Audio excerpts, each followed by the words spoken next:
اعوذ باللہ من الشیطان الرجیم بسم اللہ الرحمن الرحیم یا صاحب الجمال و یا سید البشر من وجهک المنیر لقد نور القمر لا يمكن الثناء كما كان حقه بعد از خدا بزرگ توئی قصہ مختصر جزا اللہ عنا سیدنا و مولانا محمد صلی اللہ علیہ وآلہ وسلم ما هو اہل یا رب لک الحمد کما ینبغی لجلال وجہک وعظیم سلطانک رب اشرح لی صدری ویسر لی امری واحلل عقدۃ من لسانی یفقہوا قولی رب زدنی علما رب زدنی علما رب زدنی علما۔ السلام علیکم ورحمۃ اللہ وبرکاتہ۔ میں حافظہ افرا جاوید اسلام آپ سب سے مخاطب ہوں، اپنے یوٹیوب چینل انفینٹی اسلام میں آپ سب کو خوش آمدید کہتی ہوں۔ امید کرتی ہوں آپ سب خیریت سے ہوں گے، زندگی پرسکون، پر اطمینان اور ایمان بالخیر گزر رہی ہوگی۔ الحمدللہ پارہ نمبر 13 کا آج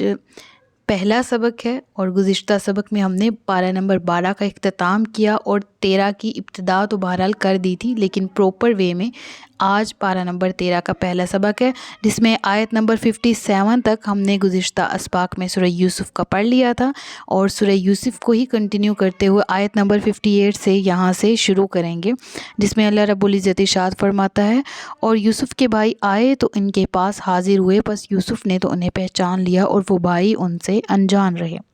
تھوڑا سا پس منظر آپ کو بیان کر دوں، پچھلے رکوع کا کنکلوژن تھوڑا سا سمری فارم میں آپ کے سامنے پیش کر دوں کہ ہم نے پڑھ لیا تھا کہ حضرت یوسف علیہ السلام کو قید خانے سے کس طرح رہائی عالی شان کے ساتھ، عظمت کے ساتھ، اور کس قدر پرتپاک لہجے سے، پرتپاک طریقے سے آپ کا جو وہاں پر استقبال کیا گیا، اور بادشاہ مکمل طور پر مرعوب ہو چکا تھا حضرت یوسف علیہ السلام کی پرسنالٹی، ان کی اعلیٰ ظرفی کے آگے، اور جو اس نے خواب کی تعبیر حضرت یوسف سے پوچھی تھی، اس کی تعبیر پا کر اس نے حضرت یوسف علیہ السلام سے حکمت عملی کے بارے میں بھی مشورہ کیا کہ اب کیا حکمت اپنائی جائے۔ تو حضرت یوسف علیہ السلام نے اس بادشاہ کو مکمل طور پر گائیڈ بھی کیا کہ تمہیں کیا کیا کرنا چاہیے، what should you do now، اور بادشاہ نے جب حضرت یوسف علیہ السلام کی پرسنالٹی کی اتنی خوبیاں دیکھی، ان کی فصاحت، ان کی ذہانت، ان کی بلاغت دیکھی، تو کیا ہوا کہ بادشاہ مصر نے مملکت کا سارا نظام و نسق آپ کے سپرد کر دیا، اور پھر آپ نے خوشحالی کے 7 سالوں میں زراعت کی طرف خاص توجہ کی، کاشتکاروں کو زیادہ سے زیادہ غلہ پیدا کرنے کی سہولتیں دی،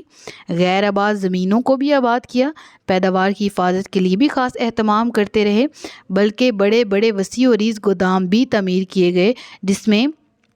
غلہ سیو کرنے کی کیپیسٹی موجود تھی اس دور میں، ٹھیک ہے، اور تاکہ وہ جو غلہ سیو کرنا ہے قحط کے سالوں میں جس نے کام آنا ہے، وہ کیڑے مکوڑوں سے بھی محفوظ رہے، ٹھیک ہے۔ تو اس عرصہ میں آپ نے جس عرصہ میں زمین پر اور کاشتکاری پر خاص طور پر توجہ دی، اس عرصہ میں نئے اور پرانے تمام گودام غلہ سے مکمل طور پر بھر چکے تھے، اور آخر وہ وقت آیا جب ہر طرف قحط اور خشک سالی کے آثار نمودار ہونے لگے، اور بارش برسنا بھی بند ہو گئی۔ جو دریا تھے، دریائے نیل کی بھی بات اگر کریں تو اس میں بھی پانی کی سطح بہت نیچی ہو گئی تھی، اور جو سرسبز کھیتیاں ہیں اور جو کہ ہریالی والے علاقے تھے، وہ بھی صحرا میں تبدیل ہونے لگ پڑے، وہاں سے بھی خاک اڑنے لگی۔ تو یوں ہوا کہ جو زرخیز زمینیں ہیں وہ قحط کے اثرات سے بنجر ہو گئی، تو آپ نے جو حسن تدبیر سے، جو اللہ تبارک و تعالیٰ نے آپ کو سکھائی تھی، اس سے جو غلہ محفوظ رکھا تھا، اب وہ لوگوں میں تقسیم کیا جانے لگا، اور اسی طرح مصر کے لوگ قحط کی ہلاکت آفیز جو سنگینیاں تھیں اور جو ہلاک کر دینے والی سختیاں تھیں قحط کی، اس سے وہ لوگ محفوظ رہے۔ نہ صرف مصر بلکہ ارد گرد کا علاقہ بھی جو ہے اس کی قحط کی لپیٹ میں تھا، لہٰذا جو اہل مصر اس غلہ کی فراہمی سے جو کہہ لیں کہ فیض یاب ہو رہے تھے، تو ساتھ ہی ساتھ ارد گرد کے علاقوں میں بھی اس بات کا چرچا عام ہونے لگا کہ جو علاقے مصر کے ارد گرد تھے، جیسے کنعان اور دوسرے دیگر علاقے، تو وہاں بھی یہ چرچا ہونے لگا کہ ہم تو تنگ ہو رہے ہیں، بیکاز انہوں نے اس وقت کچھ سیو نہیں کیا تھا، لیکن حضرت یوسف علیہ الصلوۃ والسلام نے مصر میں بہت بڑے بڑے گودام تیار کر رکھے تھے، لہٰذا ارد گرد کے علاقوں میں بھی یہ بات پھیلنا شروع ہو گئی کہ وہاں پر مصر میں جائیں تو وہاں غلہ ہمیں آسانی سے مل سکتا ہے، وہاں کے جو بڑے لوگ ہیں، وہاں کے جو غلہ کے سرپرست ہیں، وہ ہمیں غلہ فراہم کریں گے، اور انہوں نے انتظام بھی ایسا کر رکھا ہے۔ لہٰذا ارد گرد سے لوگ اکٹھے ہوتے ہوتے جہاں جہاں یہ بات پہنچتی کہ مصر سے ہمیں غلہ مل سکتا ہے، کیونکہ قحط سالی ہی تھی کہ بارشیں بھی برسنا بند ہو گئی تھی، زمین کچھ اگانا نہیں، اس نے اگانا چھوڑ دیا تھا سارا کچھ، تو ایسے میں اب غذا کی جب قلت محسوس ہوئی تو ارد گرد کے علاقے بھی وہاں پر پہنچ گئے مصر۔ تو اب یہ اس آیت میں اس کا ذکر ہے کہ اور یوسف کے بھائی آئے تو ان کے پاس حاضر ہوئے، پھر یوسف نے تو انہیں پہچان لیا اور وہ بھائی ان سے انجان رہے، یعنی حضرت یعقوب علیہ الصلوۃ والسلام نے اپنے بھی 10 بیٹے بھیج دیے حضرت بنیامین کے علاوہ، کیونکہ حضرت یوسف کے جو واقعہ ان کے ساتھ گزرا تھا وہ اس صدمے کی لپیٹ میں تھے، اس غم میں تھے کہ حضرت بنیامین کو اپنے سے بالکل علیحدہ نہیں کرتے تھے کہ یہ ان کو بھی نقصان نہ پہنچائیں، باقی کے جو 10 بھائی ہیں جنہوں نے یوسف کو نقصان پہنچایا۔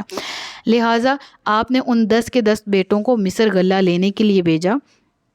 تو جب وہ 10 کے 10 بیٹے وہاں پر پہنچے ہیں حضرت یوسف علیہ الصلوۃ والسلام کے پاس مصر میں غلہ لینے کے لیے، تو یوسف علیہ الصلوۃ والسلام نے ان تمام کو پہچان لیا، لیکن وہ بھائی ان سے انجان رہے، مراد انہوں نے یوسف کو نہیں پہچانا۔ وہ پہچانتے بھی کیسے کہ وہ یوسف جس کو کل وہ کنویں میں پھینک کے آئے تھے، اور وہ یوسف جس کی زندگی کے بارے میں بھی ان کو علم نہیں تھا، وہ کیسی زندگی جی رہا ہوگا، وہ حیات ہے بھی یا نہیں بھی، اور اس قدر جس طرح انہوں نے سنگ دلی کا مظاہرہ کیا تھا، آج وہ تصور بھی نہیں کر سکتے تھے کہ وہ مصر کا حکمران بنا بیٹھا ہے۔ لہٰذا ان بھائیوں نے، اور اس میں اگر ٹیکنیکل بات کی جائے تو جو بچہ بچپن سے بڑا ہوتا ہے وہ اپنی لکس چینج کر لیتا ہے، اور جو جوان ہوتا ہے آلریڈی اور وہ عمر کے دوسرے حصے میں ڈلنا شروع ہو جاتا ہے، اس کا فیس وہی رہتا ہے، بچپن سے جوانی میں فیس بدلتا ہے،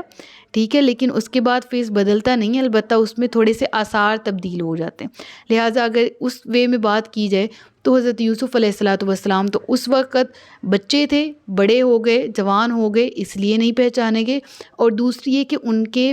وہم و گمان پہ بھی نہیں تھا کہ یہ یوسف ہو سکتے ہیں، کیونکہ انہوں نے کبھی سوچا ہی نہیں تھا کہ یوسف اس مقام یا اس مرتبے پر پہنچ بھی سکتے ہیں۔ اور ایک عرصہ دراز تک، یعنی یہ جو ڈیوریشن تھا نا کنویں میں پھینکنے کا اور اب وہاں غلہ لینے جانے کا، یہ کل 40 سال بیت چکے تھے اس وقت، یعنی 40 سال پہلے انہوں نے حضرت یوسف کو کنویں میں پھینکا تھا، اور اس کے 40 سال بعد انہی کے سامنے